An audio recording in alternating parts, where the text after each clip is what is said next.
Black Gemara is Shushan Purim, and by Hudim, the Torah continues on, and we are up to the Gemara. We're up to today's daf is daf Chavav. So let's begin from the Mishnah again, daf Chav Hey Amud Beis, on the bottom of the page. Says the Mishnah, Motza Bigal. What happens if you found an object in a pile of stone and a rubble, or over Kaisel Yoshin, an ancient wall? Hare Elu Shaloi. It doesn't matter where in the wall you found it, you can keep it. Why? As we will say, that it came from a very long time. It predates the current owners, and therefore you are kind of, will explain. Motza B'Kaisel Chadash, but a relative new wall. We'll soon see what the definition of ancient is. If it's in the part of the section of the wall which is facing the outside, you can keep it because probably something was placed there by somebody walking, a stranger walking down the street, and was miyayish. But if it's in the inner part of the wall, and there's a hole there, something, a place to place things, then Shabbalabais probably the owner of the house put there things. If the house is being rented to other people, if it's being rented to other people, then we say afilu b'toich even if it's found inside the house, you can keep it because we don't know which renter it was, as the Gemara will discuss. Tana we learn in a brisa. Why is it in an old wall you can keep it? You can tell the owner of the house, they're ancient. It predates your times. So the Gemara, Otu Amorim Mitzani Yisrael Mitzani. What do you mean? Why do you think it's ancient times and the current owner doesn't store things over there? Maybe it's his. We can see that it's rusty and definitely been there for a very long time. And the obvious question is, but we know that a chutzner of a person is kind of for that person. So even though the current owner is not the one that places there, but a previous owner or somebody years ago, so what? Still in this house, and he should be kind of. The same answer. When is Chotzer Shel Adam Koine if eventually he'll become aware? Here it's quite possible that he'll never become aware. In fact, you see somebody else found it. Then the Chotzer of a person is not Koine at all. Says the Gemara, because in a new wall, if it's facing if it's in the half of the house, it belongs to the Balabais. Outside not. Says the Gemara, if it was a knife and has a handle, everyone hold a knife not by the blade but by the handle. So then you look at which side the handle is facing, which direction is facing. If it's facing the street, then definitely came from the street. Keep it. If it's facing the house, it came from the house. You look at the handle, the kisa and the purse. It has a strap. Because how do you hold a purse? By the strap. So wherever the strap is, facing outside, inside, that's who the owner is. Mishnah says it depends on the geography, where exactly it's located, towards the house or towards the outside. When does that work? Well, let us why don't we just view? If the handle is facing inside the bar, or he cut the bar. Look at the handle. Look where the straps are. What's this point of half? Which half of the wall is facing? Says the Gemara, Masnisin beudra v'nascha. Our mission is talking about, like, let's say, material or a piece of silver. There's no handles. There's no handles. There are no straps. Then how do you determine whose it is? Then it depends which part of the wall it finds itself. What happened? What happened? This particular object fills the entire hole, the cavity there between the house and the interior of the house and the outside of the house. Then who gets it? How can you divide it? Isn't that obvious? So no, we're talking about a case. What happens? What happens if the wall is on a slope? So it's sliding down. So maybe it started out. It started out in one place and then might have slid down. So let's see which end of the wall is the higher part, and whichever end that is, that's the owner. No, the fact that you found it when it was filled the entire hole, you split it equally. If you rent it out to others, if you rent it out to others, even if you found in the house, how do you consider yours? Says about my why lazel basabasa. Well, I'm just look who the last tenant was, and probably that's who it belongs to. not the previous tenants. So what if there's a tenant there? Milat now. How do we know we follow the last one? Maybe there were three tenants in the last few years. We look at all three tenants. I know we have to look at the last one. Well, we learned the similar thing in Psachim. Didn't we learn? Let's say you found money. In Yerushalayim, people had to bring Maisa Sheni. They wouldn't. Most of them would actually convert their Maisa Sheni, their crop, into money, bring them on Yerushalayim, and with that money they would buy animals and bring shlamims. But they couldn't eat all that in such a short space of time. So what they did was, and luckily for the citizens of Yerushalayim, people would give them their Maisa money and say, "Look, here's a Maisa money. You have to use it to buy an animal to bring a shlamim. So do me a favor, keep the money and treat it like Maisa Sheni."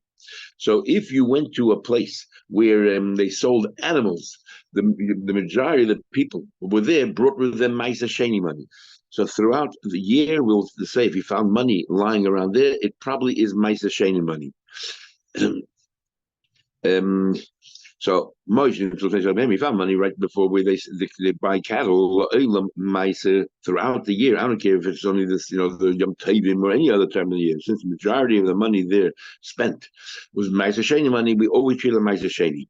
Even though the chayda, once the money goes into the vendor's possession, it's no longer Ma'aser Sheni money.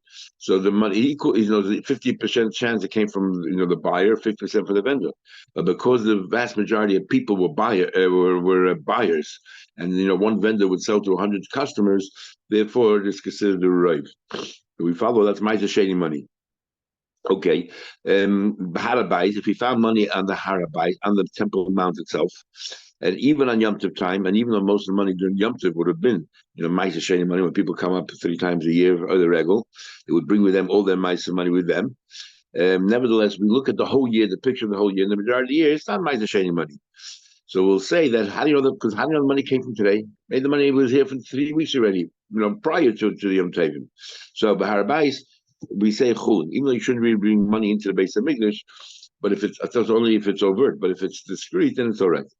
What about Yerushalayim? So it depends when. The rest of the year we say chulin. Why? Why should Yerushalayim be treated any differently? Why is there a difference today from yesterday? Rav Shemaya, the son of Zira, said, "My time. You know what the reason is?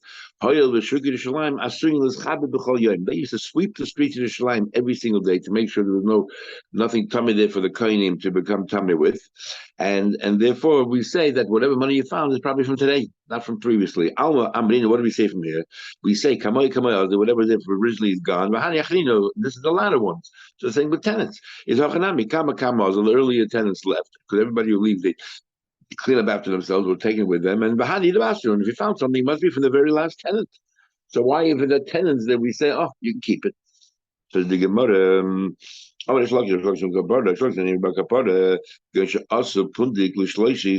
about that you had 3 tenants living there concurrently simultaneously. And 3 going for sure would be the same thing. And therefore, whoever lost it would abandon hope that the other 2 tenants are going to give it back to him. And he abandons hope that anybody will know who it is. So Gemara says, we had yesterday that whole discussion of Shimon Lazar. He's only talking about, he said that if there's a multitude of people, you can keep it. He's only talking about if there are goyim there or even if there are yid there, you can keep it. And here we see that according to some Rishonim that 3 people already considered a multitude of people. Others say there's a difference. Halacha Shimon Lazar filu b'Rav Yisrael. So we see clearly our question should be resolved that even the Rav Yisrael, 3 Elam Nashim Yakish also put no 3 goyim, no proof. No 3 goyim, but the same idea. So the Gemara, okay, so the Gemara, Nachman says, I feel time so you saw 3. My timer for 3 in there. Why is he keep it? This is a totally different Shembelos. You know why? Ahud enough of me actually. This instance because they lived together, and he lost it. And he asked the 2 co-word renters, did you find this and this? And they all claimed that they didn't. Then he abandoned his hope because he thinks even if they found it, they're not going to ever give it back to me. Ahud enough of name Yayish. He's the Yayish. He abandoned his hope. Maybe nobody says, Mechti, nobody else except us 3. Hani, Kamayu, Kamba, Zimni, Lahadu. A number of times I told him, give it back to me, return it to me. Lahadu didn't return to me. The Hashtal Lahadu, now they will. If they want to get back to me, they couldn't get back to me already. And the reason why they didn't give it back to me is because but that their intention is to steal it.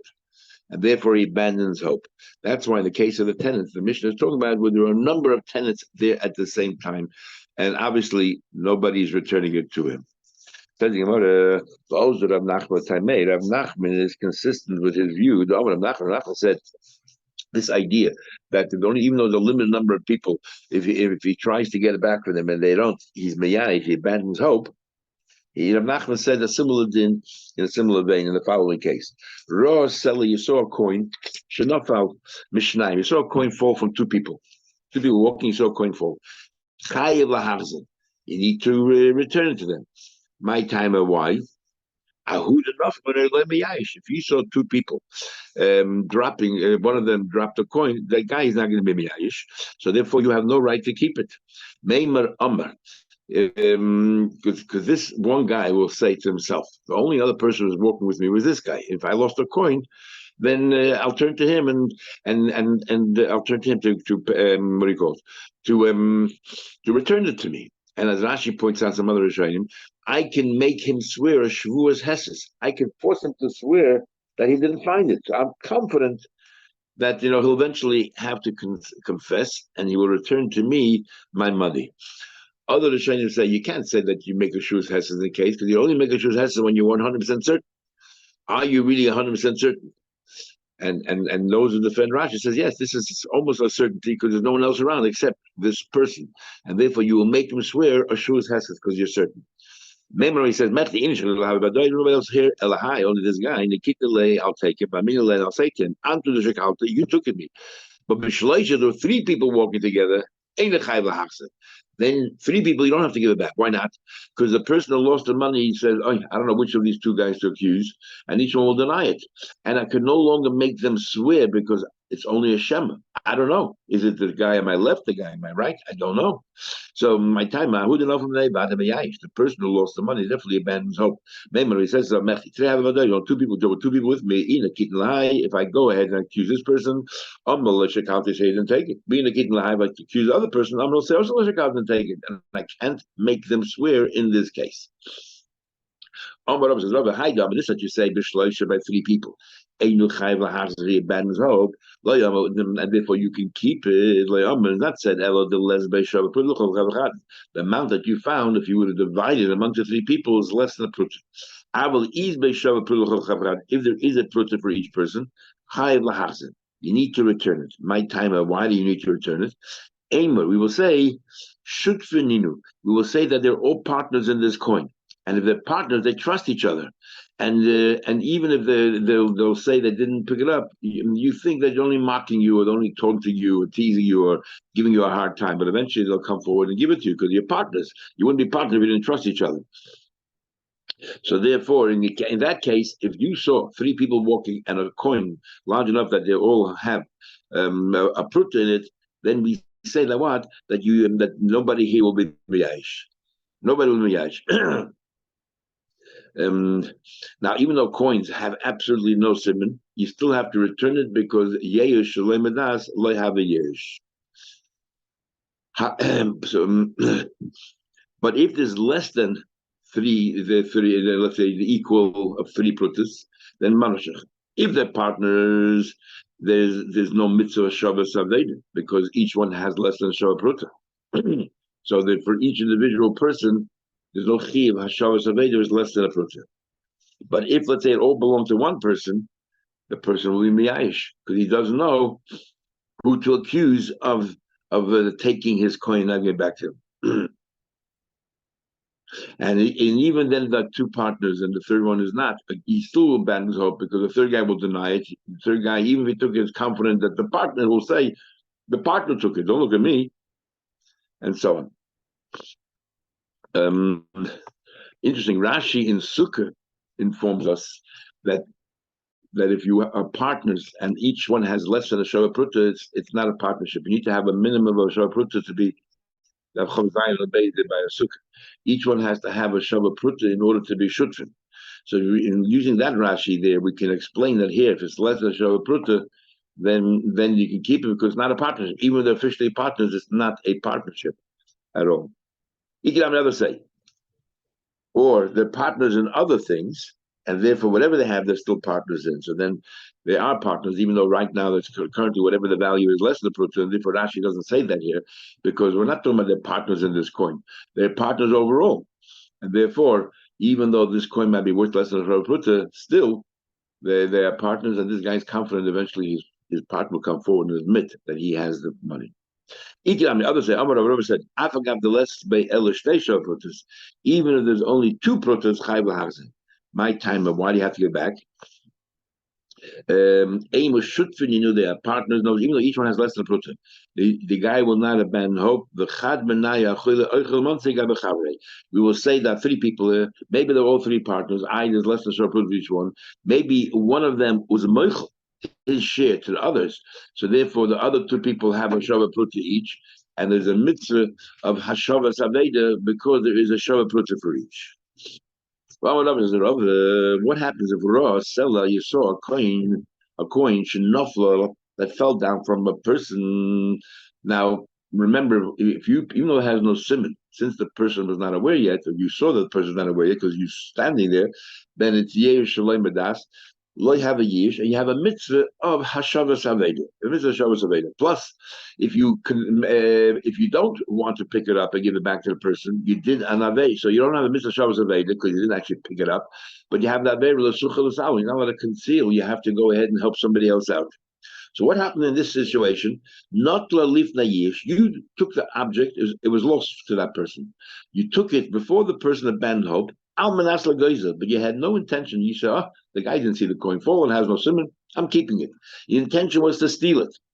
Then over bekulin, you're over three averis. You're over for like sigzo because your intention was not to return it but to steal. You're over from hasha to shim. You're over because you're supposed to give it back and you're not giving it back. And you're also over mishum loisuchel. You cannot. Let's say you had misgivings, and after the guy abandoned hope, after the guy abandoned hope, you decided to give it back to him. It's only a gift. The suited of it. The Veda you did is too late. You cannot fix up anything, and therefore, when you gave it back, you gave a gift, very kind of you. But you're already over the sigzil, you're already over hashet tashiv, and you're already over the sukkot. Now, this bothered all the Rishonim, and there's a lot of talk over here. Every time you steal something, the guy is miyayish. The yish doesn't help. And the only reason that yish is kind of by gzelim, the rabbanon is called takana sashavim. Remember, we had Mabakama, we want to help the guy out. We want the guy to do tshuva. But otherwise, yish is not kind of. So, since stealing is a lav hanitik lasei, it's an avera that can be fixed up by returning it. So when this person returned it, okay, he picked up to steal it, but the owner then abandoned it and he gives it back. He rectified his avera of stealing. What do you mean he wasn't over? He was over. So Taishan some Rishonim learn he's only over Hashat Tashiv. He's not over like Sigzil and all that. However, the big machlek the Balamoy, the Ramban, and other Rishonim. So some Rishonim learn, the Balamoy, for example, learns it meant you were over like Sigzil when you took it. You're right. If you gave it back, you won't be over the sigzil anymore. But when we say you're over cool and you're also over the sigzil at the moment when you took it. The Ramban, however, disagrees. He says like this. You're right. If you steal, and Ramban, this is what the Ramban makes a big finish, we mentioned a number of times. If you steal something and the owner is miyayish, years doesn't help. And you're over the sigzil and you have to return it. If you found something, the years doesn't help. Why doesn't the years help when you found something? You didn't do anything illegal here, because the Ramban says, because when you find something and have a mitzvah of returning it, the Torah says, I become a shomer. I'm watching it for that person. So wherever the item is, as if I'm storing it for that person, and that section of the house which I'm storing it in is as if it's that person's. So when that person is miyayish, he's being miyayish on something in his own house, and you cannot be miyayish as long as it's in your rishus. As soon as you're miyayish, it comes right back yours again. When do we say yish is kind of if it's outside of my rishus? But if it's inside my rishus, no. If nobody picked it up and it's out there, and I abandon hope of finding it, that's when yish works. I'm walking away from it. But if it's in my house, I can be miyayish until tomorrow. Automatically it comes back. Yish does not help rishus at all. So he says the Ramban. So normally, when you find something, and once you found it, you have the mitzvah of Hashat Hashem, then the owner abandons hope. Yesh means nothing. You know why Yesh means nothing? Because it's as if it's in the owner's house. But over here, because since he lost it, and I picked it up in order to steal it, I am not acting as a shamer on his behalf. On the contrary, I want to steal it. I want to keep it for myself. So then the Yesh of this owner is effective, and it's no longer and it's kind of and different than a normal gzela, because over here I took it to steal after it was lost. I didn't take it from your house. You dropped it on the street and I took it from there. So in this case, the yesh is effective. In this case, when I return it, it's a matala balma. It's no longer your object, and therefore I cannot rectify it. I'm over all three of it. So the big chiddush in Rabban here is that a couple of chiddushim. One of them is that when you are miyayish, if it's still sitting in your house, you just were not aware where it was, and you gave up over finding it, nobody can take it, because kol zman, as long as it's in your house, the yesh of the owner is not effective. So I think about it further. Not the lifna yesh. Let's say you took it before the guy's yesh. Amanach like zayda, you took it in order to return it.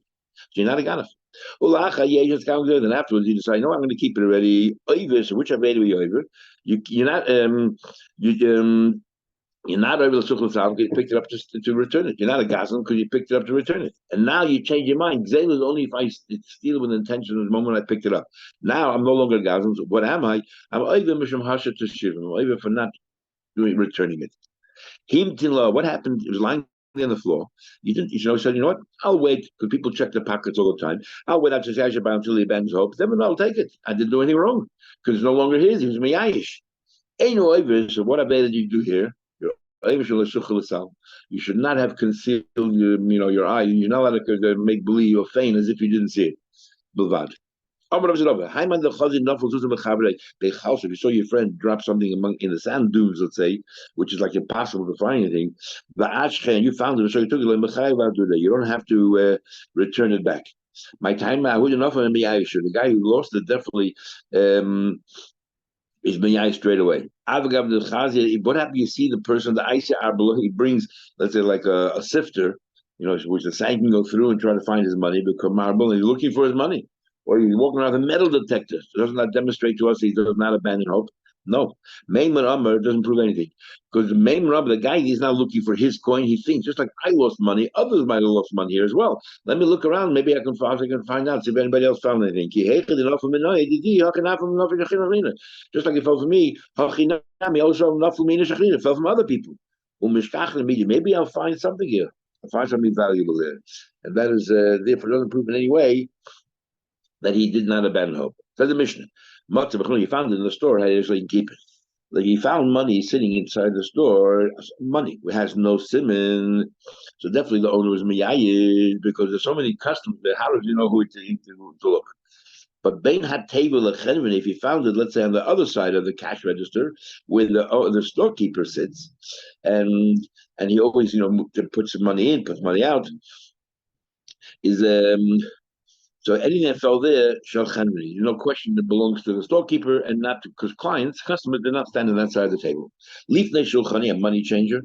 In front of the money changer, keep it. Beinak kisel shulchani, because there's so many customers, you don't know who it is. They get for abandoned hope. But if you found it between the table and in the money and the person who changes the money, then again, definitely nobody really stands there. Alakech paid his mechaveri, purchased fruit from your friend. You saw the paid your friend, sent you fruit ben mas. You found money inside them. You can keep it. Why? I think I'll explain in a minute. But if the money was, let's say, bundled up like in a simon, then noitel umachris, you have to announce it, and then the simon will be either how many coins, the minion, or let's say it was inside a bundle and it was with a handkerchief, what kind of knots we use. Because a little before, kesher is a simon, if you have a special knot, or minion is a simon, the number. Even if it's sitting on the table itself, you can keep it. When we say keep it, it means on the floor. It can be even on the table. But if it's on the table, because customers place the money there. So now, what are you talking about? It says now, Mishnah, lifnei shulchani, if you found it on the floor in front of the table, sounds like hadei l'shloi. How garbage you can infer, what about you found it on the table? The shulchani, it belongs to the money changer. That's what it seems. Ema Sefer, no. Look at the end of the Mishnah. It says, "Bein hakisah you found it between the table and the person's chair. On the table itself, Shuloi, it's his. From our Mishnah, you can make an inference because whatever you infer from the ratio in the beginning, you can infer exactly the opposite from the Sefer. So we have no proof one way or another. So I think I want to find. But how does he know to make this chiddush that sitting on the table? The customer you can take it because it probably came from a customer, and the customer's miyayish. Omar Rava says, Rava Masdisi Kashiyas. The Mishnah itself bothered it. My area, why does the Mishnah have to say the Tony? The Bain Hakise Leshulchani, why does the Mishnah say between the money exchanger, between his chair and the table, Shal Shulchani belongs to the money changer. Least Al Gab Shulchan. Let the Mishnah say if you found it on the table, and surely if you found it beyond the table, closer to the Shulchani belongs to him. Orinami. It could have just said Motza b'shulchanos. Could have said you found it amongst the tables, just like it said by a store. It said you found it in the store. So just say you found it in the shulchanos. Motza b'chanus shaloi, like you found, say in the beginning, you found it in the store. Say you found it in the shulchanos. El shmamna. The reason why he uses these words is lifnei shulchani means also on the table. You know, if they found it on the floor or on the table. Al Shulchan had a Elush they belong to the customer, belong to you because it probably came from a customer. You purchased fruit from your friend. Oh, but Shlokir says in the name of Rabbi Yanai, we're not talking about Ella Belakeach min Hatager. We're talking about you bought it from a merchant. So, because this merchant, buys it from so many other wholesalers or farmers, and no one remembers where it originated from. And because it has no simon, money has no simon, so the bailim were meyayish. So if you bought a Paris, and between the Paris there was money, there's no way you can ever locate the real owner because there's so many middlemen. People, a number of people have the fingers in the pie, and therefore you can keep it. If you bought it from an individual person, then chayv lahachzit. Probably it's that person's money. You got to give back. Can't tell the same thing was said in the Brisa before Nachman. Lo yishanu ela b'lekeach mataga. It's only talking about if you bought it from a wholesaler and he buys from so many other people. How in the world you can trace back where this money came from? Aval b'lekeach b'balabayis. If you bought it from an individual owner, chayv lahachzit. You have to give it back. And let's say you did have one farmer. You think the farmer did the actual picking the fruits? He has many employees. Even if there's only one farmer that you bought it from, you still don't know really whose money it is. How do you know which employee picked the fruits and dropped a coin in his bag? So why do you say that if it's a single owner, you have to go back? Do you think the owner himself is one of the who did the threshing here for his grains and everything else? He has so many workers. Amalei, so he said back to him, the student said to Rav Nachman, who was quoting the Brisa, so do you think, Isami, I should erase this Brisa? Maybe it's a mistake? Amalei, no. To targum mastis, and I will interpret the Brisa, Kigoin Shadoshin, Aide Avdei V'Shivchosi Haknanim. That it wasn't employees, it was servants. And servants, whatever belongs to them, belongs to the owner. So it doesn't matter who actually did the picking, the money, and even the money came directly from a servant, a slave, nevertheless, the money belongs to the owner. So therefore, we know who the owner is. They won't be miyayish because he knows who he sold it to. And if there's money there, he won't be miyayish. So you have to return it to that person. Have a good day. We'll continue tomorrow in Mitzvah Hashem. Hope you had enjoyed.